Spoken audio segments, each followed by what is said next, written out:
Hello and Assalamualaikum Madam Azlin and to my fellow classmates. We are from Group 4 would like to discuss about Gobuz concept which we want to introduce in Kota Kinabalu, Sabah. We decided to choose Kota Kinabalu because we want to improve the public bus system here since it is not suitable to invest in a huge amount of projects like rail transportation such as LRT and MRT. Gobuz will enhance the bus system and also will provide an application which is beneficial for the users in Kota Kinabalu. Both features of Gobuz and its application will be explained in details later. Why Gobuz? From our opinion, in Sabah, the current public bus system and its design does not meet to standards since Kota Kinabalu is a very beautiful city as it can attract lots of tourists. Therefore, we would like to introduce new bus system together with its application which is called Gobuz. In addition, we want to educate the local people about the long-term effect if they are being too dependent on private vehicles. Before we proceed, this is our team. They are Afiq, Mira, Aisyah, Ethan, and Fitri. So let us proceed with the crucial part of our presentation today. I would like to pass this presentation to Afiq. Let's begin. Thank you, Amira, for the introduction. Moving on to the issues of our topic. Firstly is regarding the high dependency on private vehicles. As we all know, Kota Kinabalu is a famous city as it is the capital city of the state of Sabah. With being the capital city, Kota Kinabalu has also had its own issues within the city itself.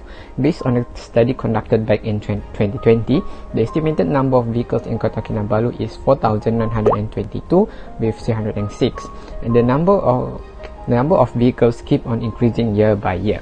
With the increased number of vehicles itself, it results in a traffic congestions that usually happens around Kota Kinabalu area.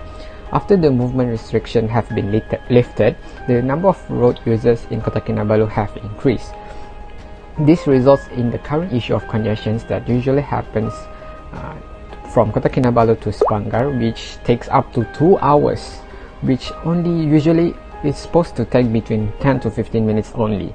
This shows how the citizens of Kota Kinabalu really depends on private vehicle instead of using public transportation.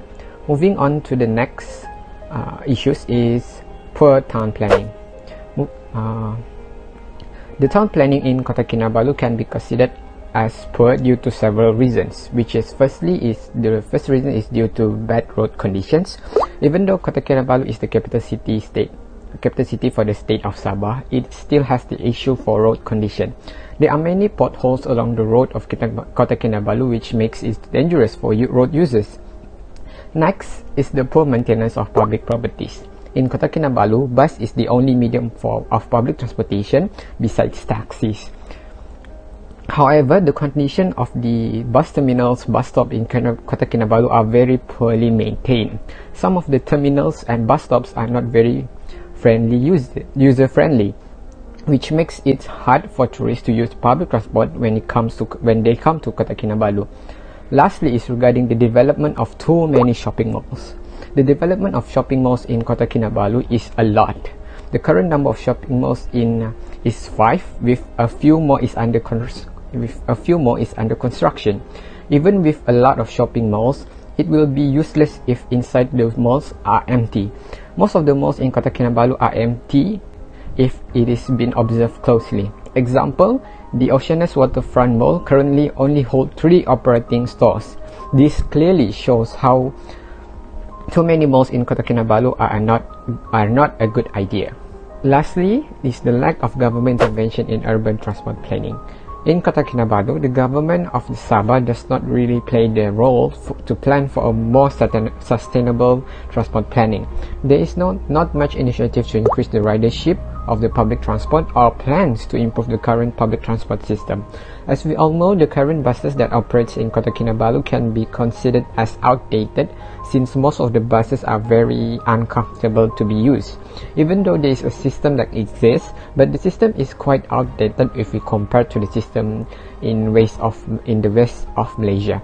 If the governments are more active in regarding the urban transportation planning, surely Kota Kinabalu will be a city with a much better public transportation system.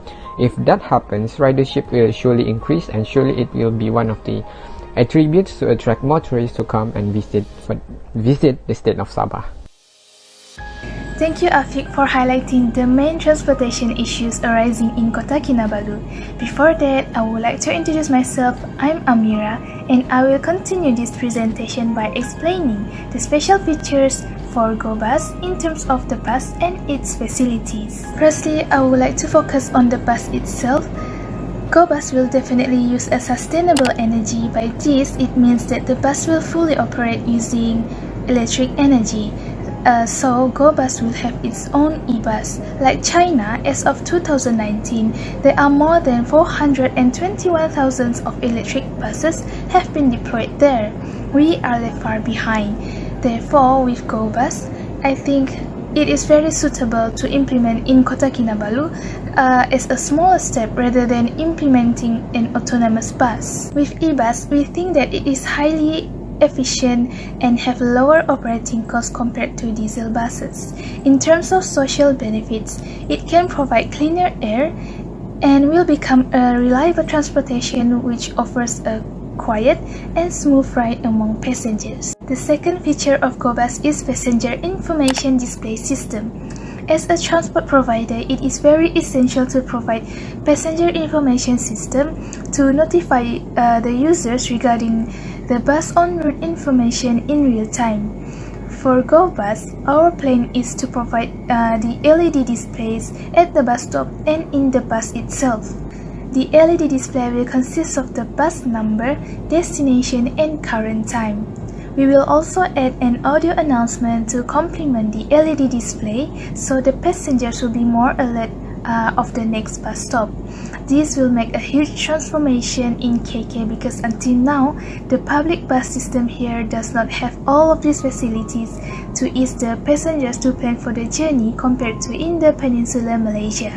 Last but not least, it is about the Gobuz utility provision. It is very ambitious to have an e-bus in KK City, but we believe that it can be achieved. So for its utility, we need to provide charging ports for the bus to charge its power of consumption. Besides, we will also provide a free Wi-Fi for on-the-go connectivity for the passengers to use while commuting using our bus. Other than that, we would like to provide a sufficient and accessible bus stop because we think that it is very necessary for us to accommodate the wheelchair ramp deployment from the bus to allow the wheelchair movement. I think that is all from me. I would like to pass this presentation to Aisyah to explain more about the features for Gobuz application. Thank you. Thank you, Mira. Assalamualaikum. I am Nur Aisyah. Now let's continue our presentation to the second feature of Gobuz is the app. Gobuz app will cover the bus network in Kota Kinabalu, and it can be downloaded from Google Play Store or Apple App Store. The most useful features of Gobuz app are its abilities to provide estimated time travel, online payment method, and bus route. Firstly, as I have mentioned before, with Gobuz app, passengers can estimate their time travel. From our observation, in Kota Kinabalu, passengers suffered a lot from uncertainty of travel time and excessive waiting time. Providing reliable and accurate bus travel and arrival times would be an effective way to improve the bus service in Kota Kinabalu. So, with Gobuz app, passengers can plan their travel time accurately. Other than that, with Gobuz app, passengers also can make online payment by browsing through the bus schedule, check tickets availability and ticket price with our mobile app. Online bus ticket booking is much easier, secure and fast. Besides, passengers can save their time and cost, go to the terminal or bus station just to buy the tickets. Gobuz app offers 24/7 online bus booking service, and passengers can secure their tickets in advance to ensure a smooth and well-planned trip. Lastly, Gobuz app is equipped with bus route, so passengers can choose different bus routes to reach their destinations. With this app, passengers will know when the next buses of multiple bus routes will arrive at the bus stop. They also can view the bus route online through the app and confirm their preferred destination on the app during booking. I think that's all from me. Let's continue our presentation with the next presenter, Fitri. Thank you, Aisha. So now I'm going to present regarding the importance of Gobuz. So firstly is to reduce congestion in urban area. If electric buses are implemented in KK or Kota Kinabalu, it will help in reducing congestion, especially during peak hours. In the long term, the culture of dependency on private vehicle could be slowly reduced if efficient public transport like Gobuz is implemented. Thus, increase the ridership of public transport with an efficient electric bus system that will ease the movement of its user. The second importance is to reduce the greenhouse emission. The current source of energy usually depends on non-renewable energy like fossil for buses. Those kind of energy will be gone and finished in the future. That is the reason dependency on renewable energy was a bad idea for the long-term perspective. Thus, with Gobuz, the main source of energy will be from electricity, which is an environmentally friendly. Replacing all of the country's diesel-powered transit buses with electric bus could eliminate more than 2 million tons of greenhouse gases each year. And lastly is to achieve SDG. There are several SDG which could be achieved with the implementation of Gobuz. So firstly is SDG 13 on climate action. It aims to preserve the biosphere that we need to live in Kota Kinabalu. So due to the negative influence on greenhouse gases emission from buses running on fossil fuel, the biosphere are negatively affected by the transportation system. Thus, with the electric buses, it could help in reducing the greenhouse gases in the future. So next is where the SDG 7 comes in, about the renewable resources and sustainable city to ensure that the future generation will be able to live with improved standard of living than the current generation. And finally is the SDG 7, SDG 9 and SDG 12 are considered, which this initiative is about the sustainable production and the use of electricity, which also requires the proper transportation infrastructure such as charging docks for the buses to charge their batteries, which is an important factor to successfully implement the electric buses with efficient system. So that's all from me. I'll pass the presentation to Ethan. Thank you, Mr. Fitri. And so with that, we have reached the end of our presentation. To conclude our presentation, we can say that this project is very in line with what we aim to achieve, which is the innovation in town planning for the city that we chose, which is Kota Kinabalu. Based on this presentation, we have stated what are the issues and suggested a solution, that is by launching the Gobuz application. However, we hope the responsible authorities will look at and reflect on the issues stated, and at the same time think of other solutions besides the one that we have thought of.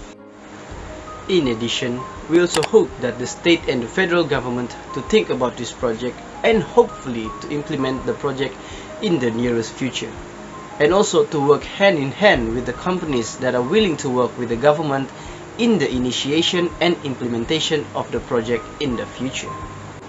Apart from that, we just want to point out that with considerate and critical planning, we believe that this project has a huge chance in succeeding when it is launched all across smartphones application stores. Hence, by taking full advantage of our available resources, we believe that the Gobuz app project will be able to feel success. I think that will be all from me and the team. Thank you very much.